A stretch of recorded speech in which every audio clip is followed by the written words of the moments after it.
So, we continue to move forward in the four aids. Last week we began the section on the guru, on the teacher. And we continue. We won't finish it this time, though. We're not in a hurry, so we'll move along at a leisurely pace, and probably next week we'll finish this chapter, the four aids. The first chapter in the Yoga of Divine Works, and the only section of the synthesis of yoga that Sri Aurobindo thoroughly revised. So this reflects largely his view about the practice of yoga as we apply it to our actual lives. We come to the teacher, and he says first in this section, the surest way towards this integral fulfillment is to find the master of the secret who dwells within us, open ourselves constantly to the divine power, which is also the divine wisdom and love, and trust to it to effect the conversion. Well, a number of things to say about this simple sentence. An integral fulfillment for Sri Aurobindo is not simply the signature of release from ignorance. It is not simply finding out what the essence of your being is, but to return with the effulgence of that liberated light and power within oneself and massage it into the tissues of the body, to uplift the feelings, to illuminate the mind, to transform everything into something that reflects the divine presence, vibrates with it. And this is something that is already existent within us. Where do we look for this master? The Gita has told us that it is within. Not simply us, but within all beings, turning all beings as if they're mounted upon a machine. At the core of your heart, at the core of your own soul, stands that single divine, who is multiple in one, all at once. It is all at once.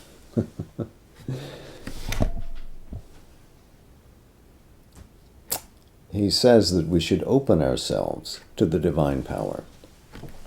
So that means that he envisions this divine power as being something above. We open ourselves to it like a flower to the sun. And the power is consonant with what we would call Chit Shakti. The wisdom is born from the truth of being, which is Sat.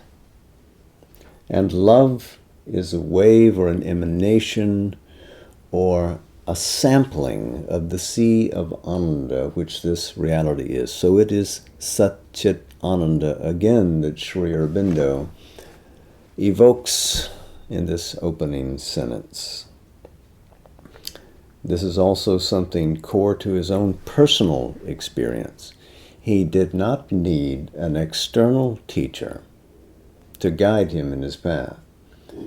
He notes in a letter that Lele was not his guru, but an important figure who shared a method with him early in his sadhana. I'm roughly paraphrasing what he said. In another letter, he calls him his guru, but always he means it in a limited sense. He did not regard Lele as somebody who practically put the divine consciousness into him. He taught him a method which led to the foundation of his own sadhana. And that sadhana built over time. And it built because of a deep inner personal relationship that he developed with the divine. So that one who is secret within us was the one whispering in his ear and guiding him step by step in the major phases of his yoga. Now, after his 1908 realization, in which Brahmic Nirvana settled into him, and in a sense, the ego was expunged, it was when he was in the Alipur jail that Krishna came to him and said, roughly again, I tried to tell you I had other work for you. Don't worry, I'll save India. I have others to do that for me, but I have for you a different work, and I want you to be my intermediary in the world. For that, I want you to be the vessel through which I work some of these secrets out for the betterment of humanity, and this will be the furtherance of the Sanatana Dharma. And I had to put you in jail because I couldn't seem to get your attention. So I arranged external circumstances to my own favor, and now I have you. So listen.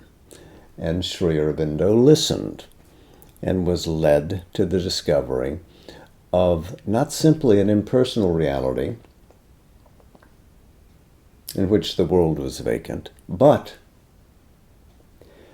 a reality which was a person and which infused its personality in the entire world. That divine being was in every multiplied image of itself. Wherever he threw his gaze, he saw only that divinity. Only that. So he lived in that consciousness, and beyond the discovery of this omnipresent personal Godhead, he was led to see that the vision that he had established at the level of the mind was not the only way to become cognizant of the divine, that he could feel it in his body, that he could feel it in his emotions, and that he could see it in ranges of consciousness above the mind, to which he began to climb. And there were important figures which offered leadership to guide him step by step, but principally it was this secret teacher hidden within his own being which led him. He didn't need the uttered word of a guru. He did not need a human guide to accomplish this.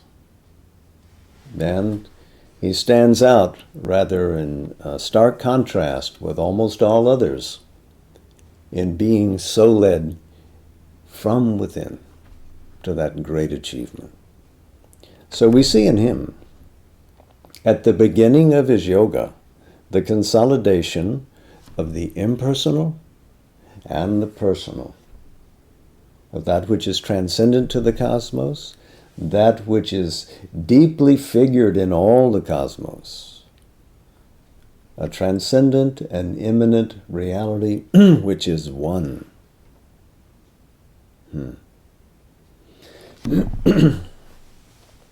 So, trust to it to effect the conversion. But it is difficult for the egoistic consciousness to do this at all at the beginning. And if done at all, it is still difficult to do it perfectly and in every strand of our nature.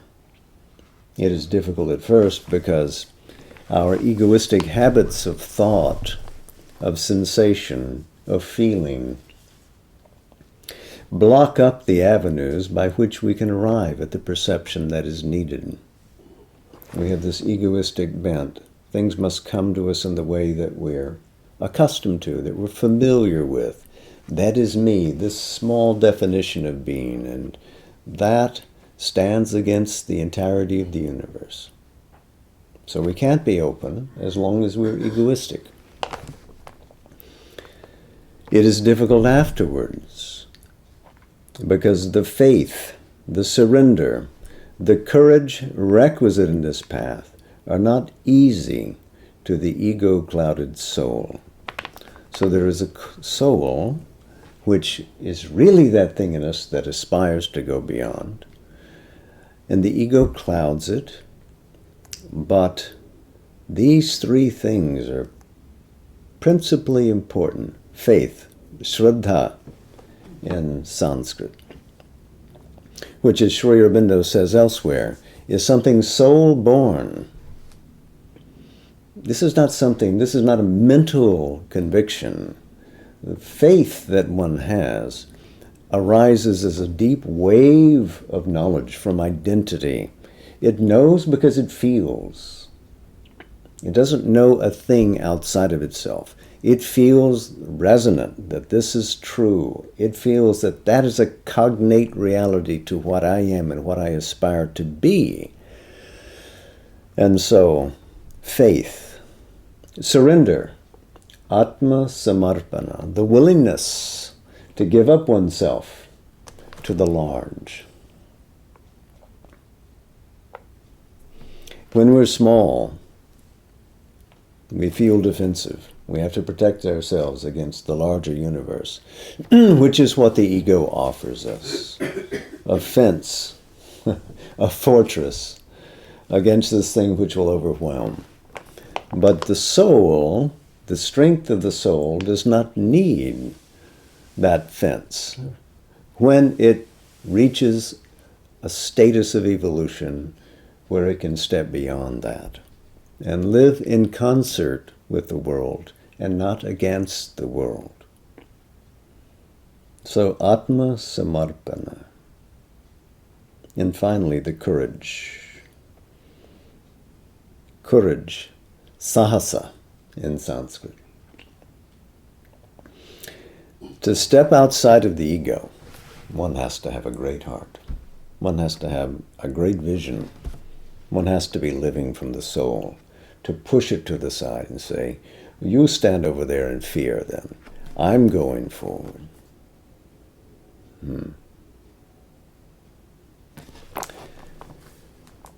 The divine working is not the working which the egoistic mind desires or approves, for it uses error in order to arrive at truth, suffering in order to arrive at bliss, imperfection in order to arrive at perfection. The ego cannot see where it is being led. It revolts against the leading, loses confidence, loses courage. These failings would not matter. For the divine guide within is not offended by our revolt, not discouraged by our want of faith or repelled by our weakness. He has the entire love of the mother and the entire patience of the teacher. But by withdrawing our assent from the guidance, we lose the consciousness, though not all the actuality, not in any case the eventuality of its benefit. And we withdraw our assent because we fail to distinguish our higher self from the lower, through which he is preparing his self-revelation. The finite in search of the infinite cannot know it when it finds it, because it sees through a small aperture.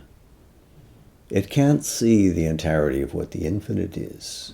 It can't find the infinite in the small, because its vision is too restricted. When the vision is open, then you see that in the significant form, there is all of this, and it simply represents it. So, as the Chinese sage can see a limb and have it speak about the whole nature of the cosmos, so our soul, in viewing any element of nature, any aspect of ourself, any aspect of another, the formation of a moving society, discern the truth, what is behind it.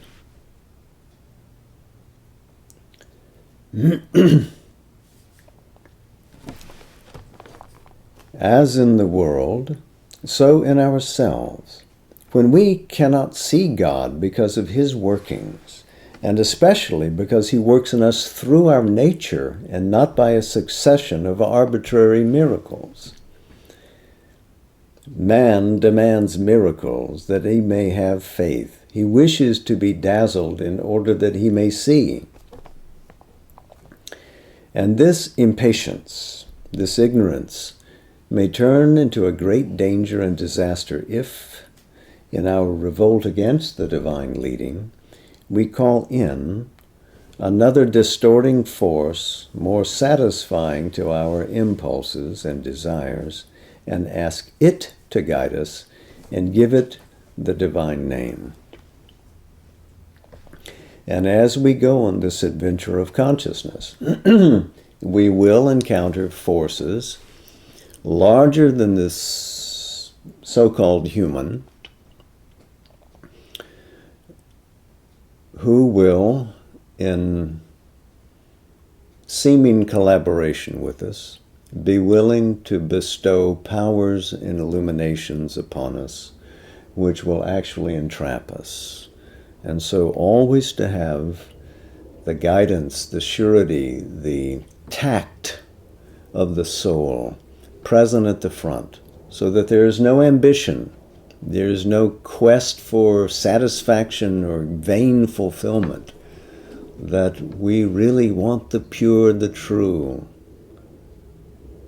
That will save us from error and from any impostor that presents itself as the divine along the way. So Sri Aurobindo is saying here that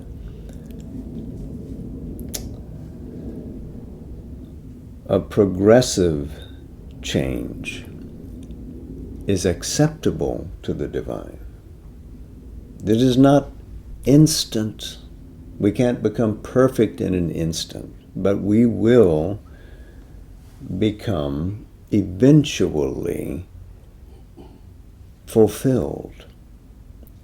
What is not acceptable is to stop and to accept a failure to progress. So we can't say, because the job is big, and because I'm beginning as a small seeming ego, that the work can't be achieved. That's not our business to make that decision. Once we've been called to the spiritual path, simply we do the work. We make the offering of our work, and the results don't belong to us anyway. They never have. All belongs to the divine. And we progress or we stultify according to the divine will. But we can have the deep satisfaction of having made the good effort and given the good offering. That's enough for us. The change, we leave to that. But while it is difficult for man to believe in something unseen within himself, it is easy for him to believe in something which he can image as extraneous to himself. The spiritual progress of most human beings demands an extraneous support, an object of faith outside us. It needs an external image of God, or it needs a human representative, incarnation, prophet, or guru, or it demands both and receives them. For according to the need of the human soul, the divine manifests himself as deity, as human divine, or in simple humanity, using that thick disguise which so successfully conceals the Godhead for a means of transmission of his guidance. So the idea that God is Guru, we see for the first time in India, in the Shvetashvatara Upanishad, in the 6th chapter and the 23rd verse, where devotion or bhakti for the divine is the same thing as devotion to one's guru as God. The equation of one and the other. First time in that Upanishad. This notation that Sri Aurobindo makes here about that thick disguise. The mother made a similar notation herself. Champaklal found it and kept it in his record. Her notes were assembled and kept carefully by him. She said something like, people want to worship. Let them worship you. Nodding towards Sri Aurobindo at the Samadhi where he was lying. For me, let me do my work unseen in this body. And of all disguises, the body is the best.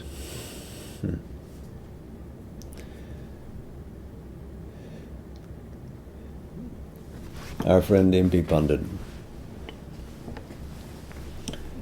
I think, was standing to the side once waiting to see the mother and could hear her saying to someone who apparently was wrestling with the idea that here you are, the Divine Mother, in a human body, and I look at you, but all I see is your human body. I don't see anything else. And she was saying, but don't you understand? This is not me. What I am is all behind.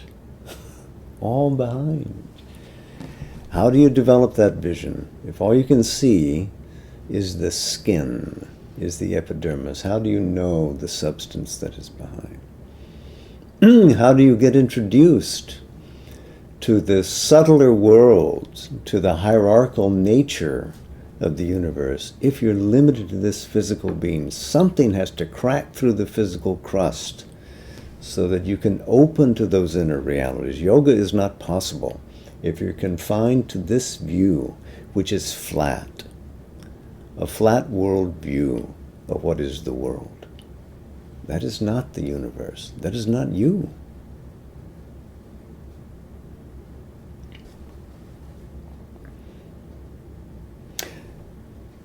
So he describes here the incarnation, the prophet, or the guru. So the teacher, the acharya, the guru, the deshika, is that person in spiritual life who transfers power, awakening, liberating power, into the disciple through the teaching, through the rites, the rituals, through the mantras, but through a means by which an intimate experience is delivered. And that experience is what opens the consciousness. It is the blow that shatters the physical crust. So sometimes it is necessary to have the physical representation of the teacher before you to reach through and touch. And there were many who met the mother and did not have the experience that this other person had, seeing only the physical shell. But as soon as they stepped into her presence, saw only the spiritual enormity that she was. This colossal mother goddess in whom all the universe was located. That was vivid and tangible to their eyes, to their very feeling. And they could never simply see the physical form. That was primary. But that reveals the power and the development of their own evolving soul until they could see all of reality. Be aware. The Hindu discipline of spirituality provides for this need of the soul by the conceptions of the Ishta Devata, the Avatar, and the Guru. By the Ishta Devata, the chosen deity, is meant not some inferior power, but a name and form of the transcendent and universal Godhead. Almost all religions either have as their base or make use of some such name and form of the divine. Its necessity for the human soul is evident. God is the all and more than the all. But that which is more than the all, how shall man conceive? And even the all is at first too hard for him, for he himself in his active consciousness is a limited and selective formation, and can open himself only to that which is in harmony with his limited nature. There are things in the all which are too hard for his comprehension, or seem too terrible to his sensitive emotions and cowering sensations. Or simply, he cannot conceive as the divine, cannot approach or cannot recognize something that is too much out of the circle of his ignorant or partial conceptions. It is necessary for him to conceive God in his own image or in some form that is beyond himself, but consonant with his highest tendencies and seizable by his feelings or his intelligence.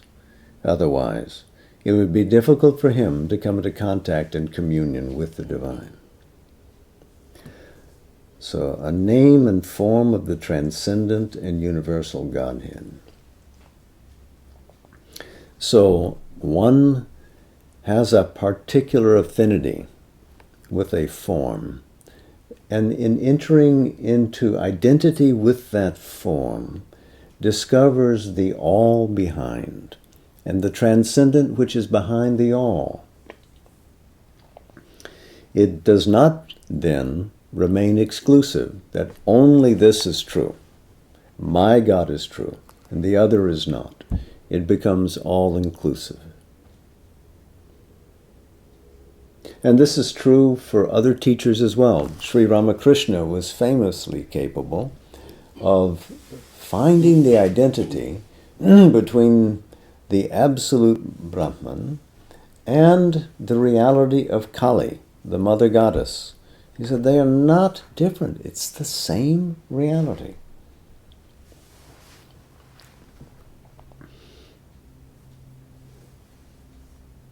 What it establishes is a psychological and inner relationship with a personality that represents the whole. The Ishta Devata is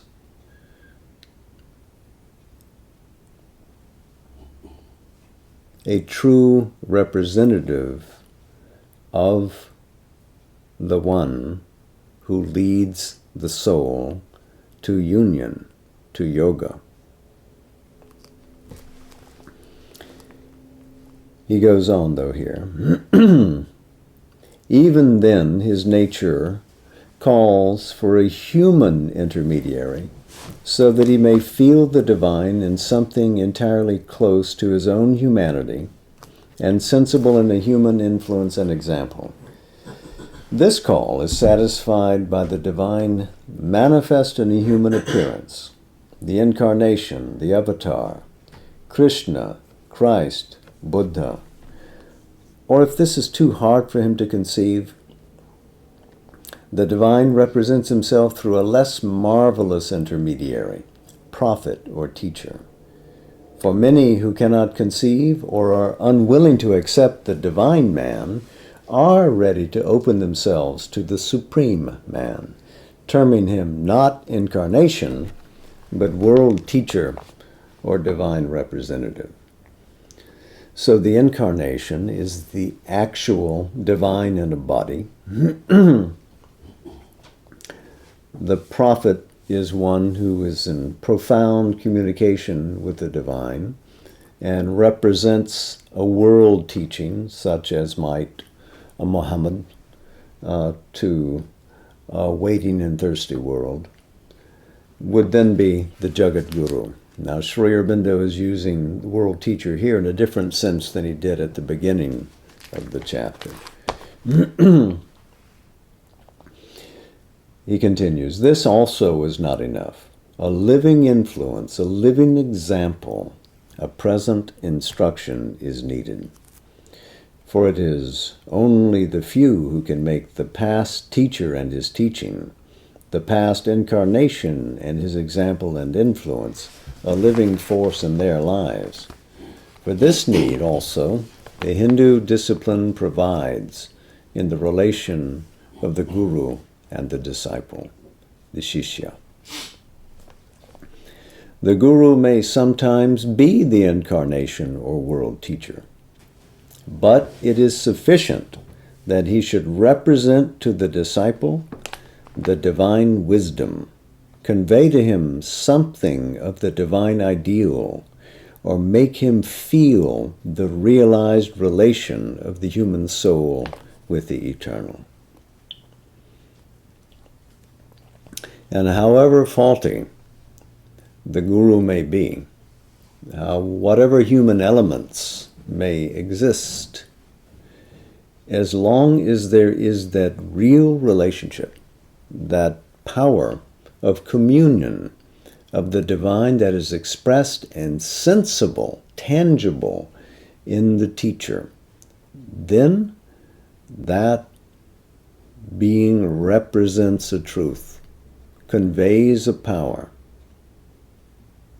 But also it is so that a sincere sadhak, an aspirant, can drive the faulty guru forward. Because the truth and the sincerity of that seeker inspires the guru to greaten himself or herself. So there is mutuality in that relationship, as all relationships are mutual. The sadhaka of the integral yoga will make use of all these aids according to his nature. But it is necessary that he should shun their limitations and cast from himself that exclusive tendency of egoistic mind which cries, my God, my incarnation, my prophet, my guru, and opposes it to all other realization in a sectarian or a fanatical spirit. All sectarianism, all fanaticism must be shunned, for it is inconsistent with the integrity of the divine realization. A year or so into writing in the Arya, Sri Aurobindo sent a note to his readers saying, I'm using the language of India. I'm using Sanskrit and the terms that we're familiar with here, not in the sense of exclusivity, but because they are pregnant with meaning. The Sanskrit is multi-significant, capable of expressing things that it's difficult to say in English or conventional language. Of course, Sanskrit can become conventional too, but when Sri Aurobindo is working with the Veda and with the Upanishads, the language there is pellucid. It's powerful. It's wonderful.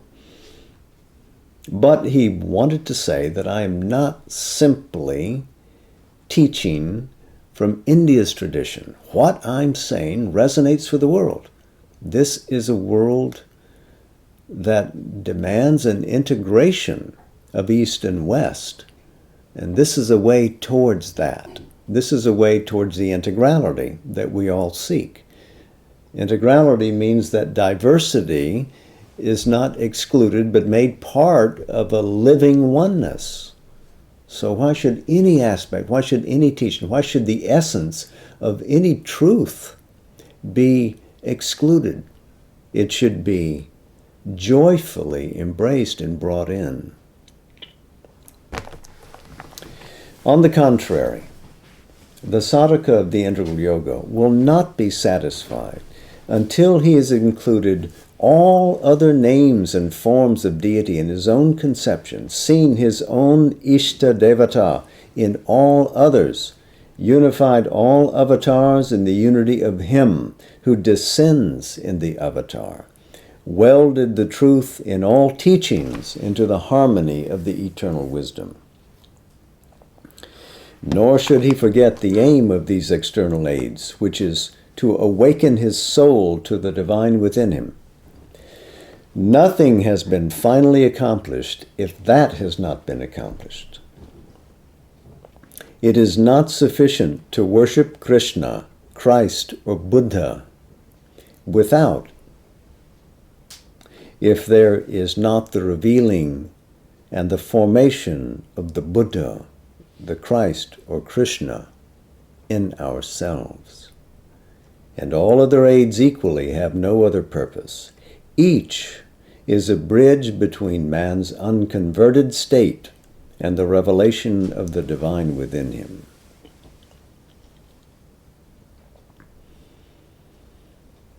So you can see that he's leading us from and out of our ego into experience, into identification with the divine, and into a concretization of the divine in our lives. So this is a great place to end for this evening, and we'll finish the chapter next week. We have faith that we'll do that.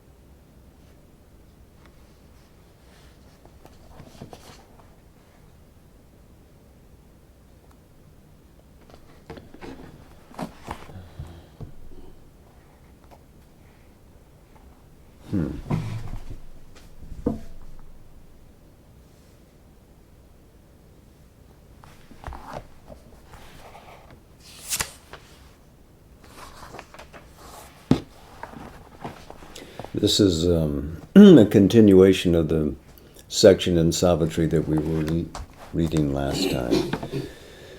This is in Book 1, the Book of Beginnings, in Canto 4, The Secret Knowledge.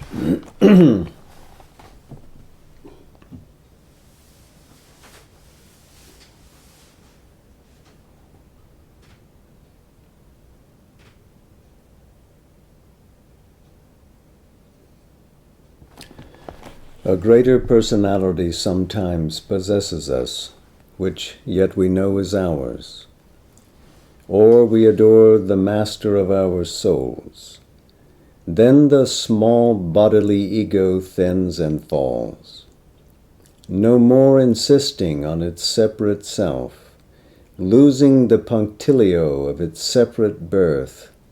It leaves us one with nature and with God. In moments when the inner lamps are lit, and the life's cherished guests are left outside, our spirit sits alone and speaks to its gulfs. A wider consciousness opens then its doors, invading from spiritual silences. A ray of the timeless glory stoops a while to commune with our seized illumined clay, and leaves its huge white stamp upon our lives. In the oblivious field of mortal mind, revealed to the closed prophet eyes of trance, or in some deep internal solitude, witnessed by a strange immaterial sense, the signals of eternity appear. The truth mind could not know unveils its face. We hear what mortal ears have never heard. We feel what earthly sense has never felt. We love what common hearts repel and dread. Our minds hush to a bright omniscient. A voice calls from the chambers of the soul. We meet the ecstasy of the Godhead's touch in golden privacies of immortal fire. These signs are native to a larger self that lives within us by ourselves unseen. Only sometimes a holier influence comes. A tide of mightier surgings bears our lives, and a diviner presence moves the soul. Or through the earthly coverings something breaks, a grace and beauty of spiritual light, the murmuring tongue of a celestial fire.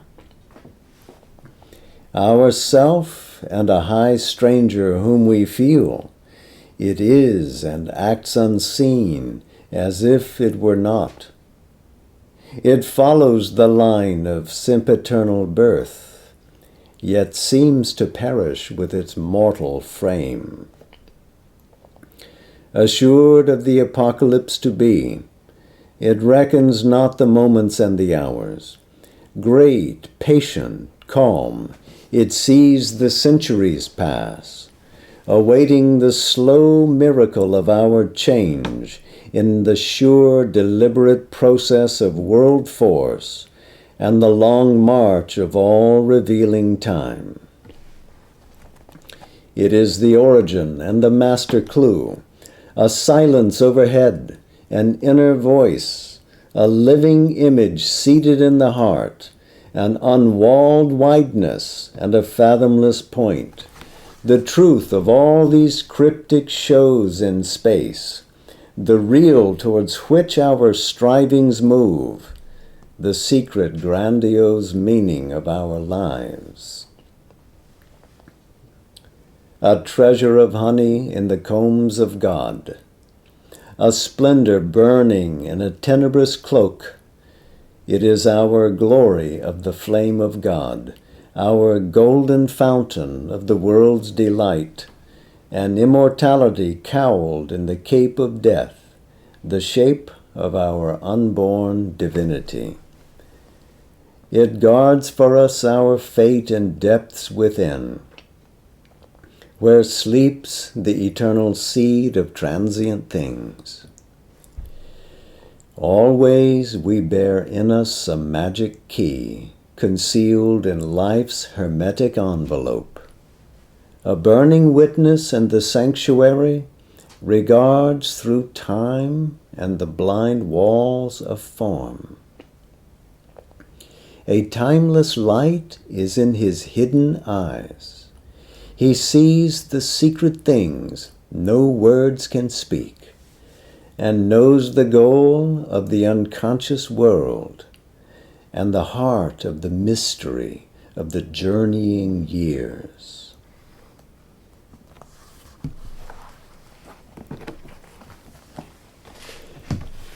Pages 47 to 49.